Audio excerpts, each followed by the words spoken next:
I'm not working overtime. I never want my work to take over my life. I'm not looking for the best players, I'm looking for the right ones. If you're looking at 20 different things and you really only need to see the one thing, it's how can we get that one thing in front of you so you can just focus on that. You don't always have to overhaul everything. You're not expected to be good. You're going to make mistakes.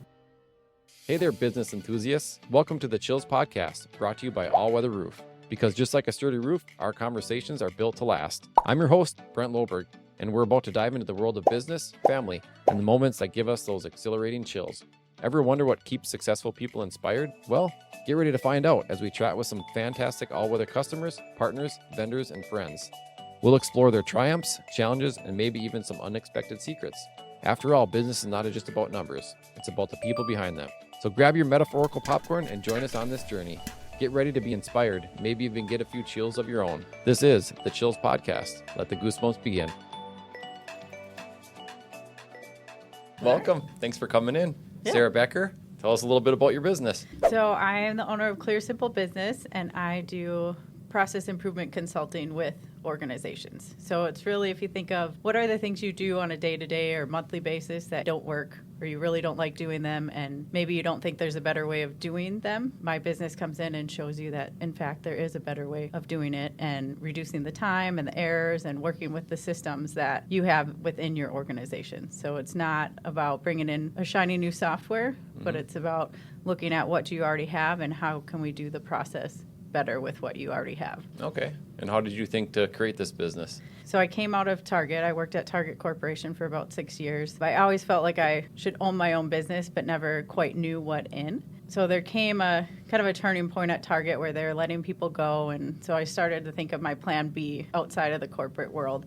And so I looked back at my career at Target, and I worked in marketing, finance, and IT, so three very different pyramids. And I realized that I was successful in each of those, not because I was a marketing subject matter expert or a finance person. I didn't know what a cost center or profit center was when I first got that position. Yep. But I was able to be successful in that role because I would look at my tasks and what I needed to do, and I would just naturally improve them. And Okay. I thought everyone did that, because it was just something that kind of came easily to me. And then when I looked back, I realized that the reason I was able to make such drastic changes in each of my roles, like there were some spaces where it would take 3 days to do a task, and then I got it down to about 2 hours. Okay. And so almost every single role, it's like I'd get hired for 40 hours, and using the tools available to me and making changes and automating and having conversations with other teams, I would be able to get my tasks down to about 20 hours or less. And again, I thought everyone did that. And then Sure. it was kind of that turning point of like, okay, I might get let go. Let's look back at, what I did exceptionally well here at Target.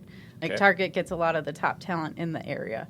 So I was like, what did I do exceptionally well that no one else did? And I realized it was this process improvement piece and Okay. automating and creating efficiencies. And I looked back at my teammates and I realized there are only 2 or 3 people that I ran into that would naturally do this. And so I figured with smaller organizations, there's a good chance that they don't have anyone in there doing this type of work.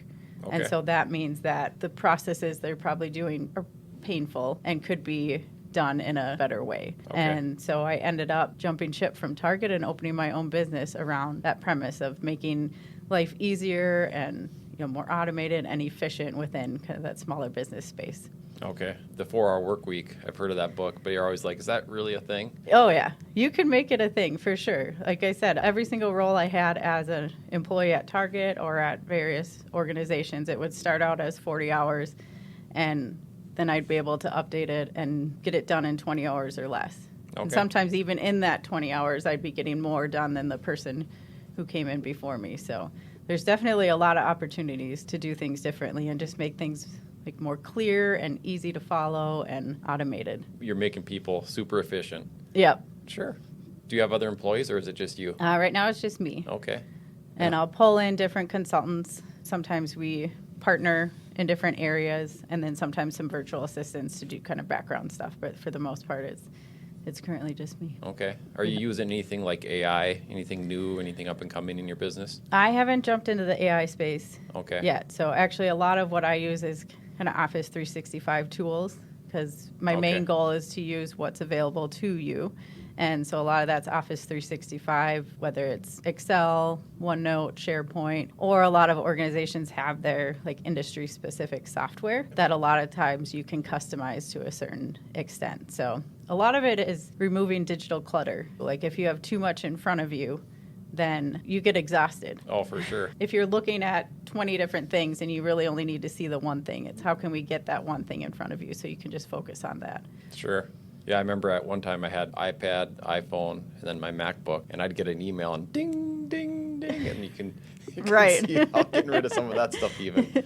Yeah, just creating less clutter and less noise. And then Okay. you can really focus, and then you can get things done in less time. And so that's always been a huge passion of Sure. mine, even before I started my business. Like, there was something about me where I got my first job, like corporate business job, and it was like, I never want to work overtime. Like, I never want my work to take over my life. Like, I enjoy playing sports in the evening. So it was like, I don't want to have to call my team and say, no, I can't come and play because I have to do this work. So I always looked at my tasks and was like, okay, what I have here takes me 40 hours, but what if a fire comes up, or what if someone gets sick and I have to do their work on top of mine? Mm-hmm. Like, what can I do now to reduce the amount of time and make my work easier so that I never have to work overtime? There was just something like deeply ingrained in my head. Sure. Like, I'm not working overtime. All right. Is that how you came up with the Process Ninja? Is that your personal brand? Yep. So it's kind of fun. It's like you attack the projects and do kind of a quick swoop, and then life is easier after that. Sure. So the name of the podcast is The Chills. The chills in a good way. What in your business life gives you those chills, makes the hair stand up on the back of your neck or your arm? So it is those opportunities when you're talking with people and they're like, there's no better way of doing it. Mm-hmm. So I worked with a car dealership, the owner, and he kept telling me, okay, here are these little things that, can we sum here or do this? And it's like those things were just tiny little things. It was like, yeah, I can do that right now. And then we kind of got through, a half hour, 45 minutes of our meeting. It was like, well, what do you really hate doing? Mm-hmm. And he's like, well, there's this monthly report that I just absolutely hate, but there's no way to do it differently. And it would take 6 months to figure out, so it's not even worth even trying. Okay. And so that's when I'm like, yeah, game on. Like, bring that over here. Let's grab this challenge, and just that there's always a better way. And within 6 days of working on this project, we had that better way of doing it. So a lot of times business owners feel like, it's been a big problem or big thorn in their side for so long, so it has to be this, giant 6-month, year-long process to make it better. But a lot of times you can do it pretty quickly. So I love that challenge of like, no, there's no better way. This is how it is. We can't make it better. I love, going in at that challenge. Like, that just gets me excited. Okay. Taking on the challenge, tackling the challenge, just like you do on the hockey rink. Yep.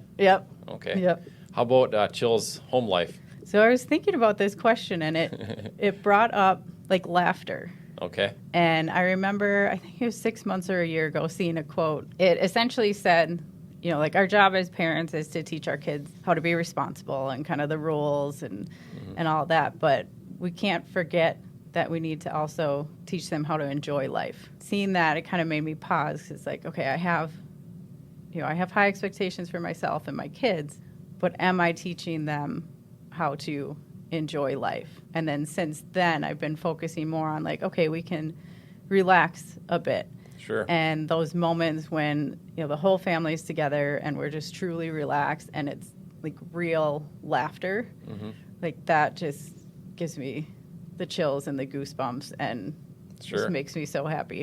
It makes a lot of sense. Yeah. Yeah, because the parenting and all that stuff's going to come anyways, but if you're kind of focused on just that, then maybe the laughter and the fun stuff doesn't come as easily. Right. Okay.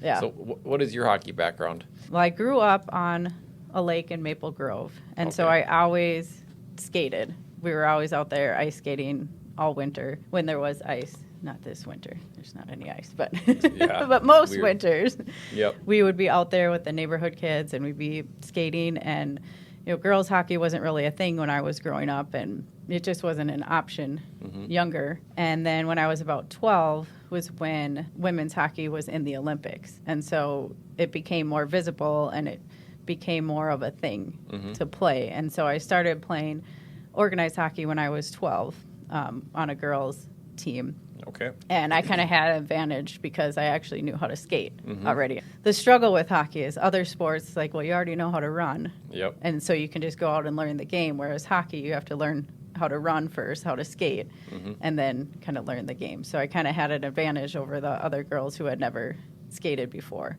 Okay. So started when I was 12, then went on to play in high school at Maple Grove, and then went on to St. Ben's and played in college there. Okay.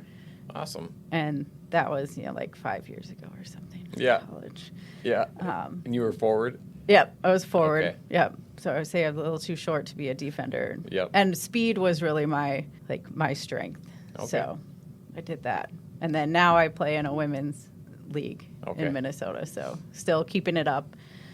Call it kind of the old ladies league, where sometimes it's a struggle because you think back to how you played when you were in college and when you were in shape, and then you're not in shape anymore. But it's still a lot of fun. It's a good workout. Use it or lose It's a it. good workout. You got to keep at it. Yep, and our team's still competitive, so it's nice. We're actually next week going into the league puts on a state tournament for each of the levels. So the top 4 teams, each of the divisions goes and plays. So we were number 3. Okay. So we're starting the state tournament next week. So I that's like exciting. it. Still competitive. Yeah, there's some tough teams in there. So Yep. Awesome. So you got how many kids in hockey right now? I have 2 kids in hockey. Okay. So 11-year-old and a 9-year-old who are playing hockey. So second year squared and last year mite for hockey people who know those terms.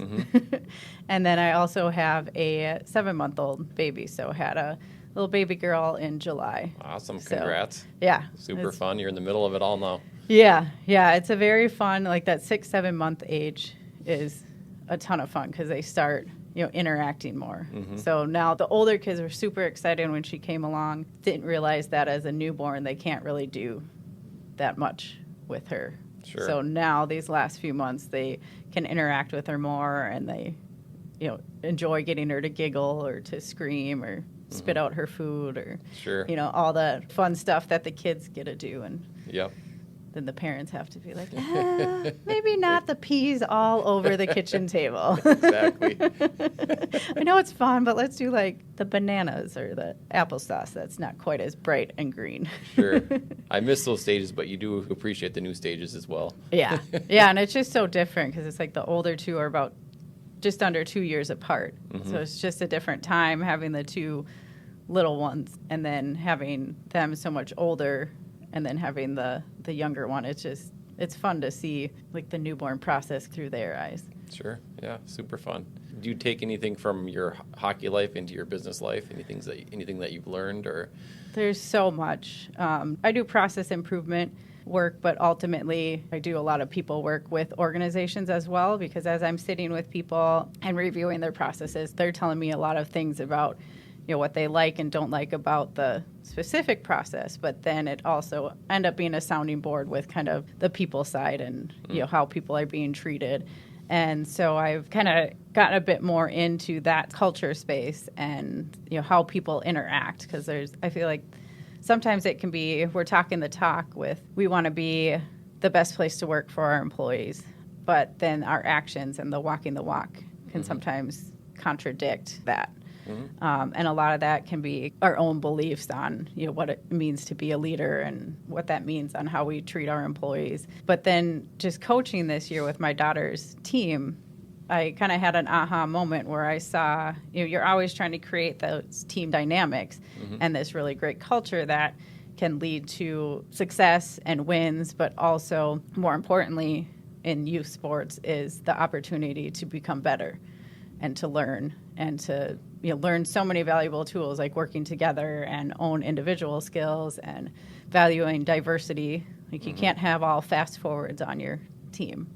Like you need a good goalie, you need defenders. So valuing those different roles. And it was quite this aha moment of so much of what so many business leaders strive for in their business cultures really has a strong connection to that sports team. And I think so many people can think back to their youth sports experience or maybe high school or college or whatever they played and think back to that one team that was just really, really good. Not just skill-wise, like we're winning, but it was a great place to be. And it was supportive. And so I've started doing kind of a blog series with exploring, what things do we do in sports that create this great team dynamic, and how can we kind of lift and land that into the business space. And I've just found so many different correlations between, how we would treat a sports team and create a valuable sports team, and then how we can do that within our business. So Okay. you can check out my blog, All right. clearsimplebusiness.com, and I got 2 out there now. Every time I write one topic, I think of 5 more. Or when I experience, my daughter's team, and they kind of present me with something, whether a challenge or just oh, that worked. Like, yay. Yep. There's just so many things you can relate back to kind of that business culture. Sure.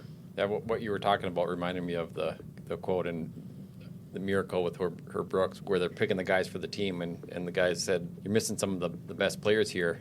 And he goes, "I'm not looking for the best players, I'm looking for the right ones." So Right. that kind of reminded me of what you were talking about with the team and whole team dynamic. And Yeah, so. there's so many different roles for people to play within a sports team, and then even within a business, and making sure you have the right people in the right seats, and that you're supporting them in the right ways. Yep. And letting them practice. I think that's something that we lose in business, is that reminder of we all still need to practice. If we want our team members to get better, then we have to give them that opportunity to practice. And with that, you're going to make mistakes. You're not expected to be good. When you're coaching kids, you don't expect them to be good at something the first time they do it. But us as adults, a lot of times we expect ourselves oh, well, the first time I do it, I'm going to be an expert at it. Yep. And then when we're not an expert, then we just shut down. And we're well, I guess I can't do that. But being able to create that space of kind of safety and practice is when, your organization can really soar, because you're constantly learning and developing and getting better. Yeah, I like it. Any tidbit of advice you can share with the audience to help them in their business? There's always a better way. More efficient? Yep. There's so many times where companies will tell me what their most painful task is, or their process. And a lot of times I get, well, it is what it is. There's nothing that we can do to make it better.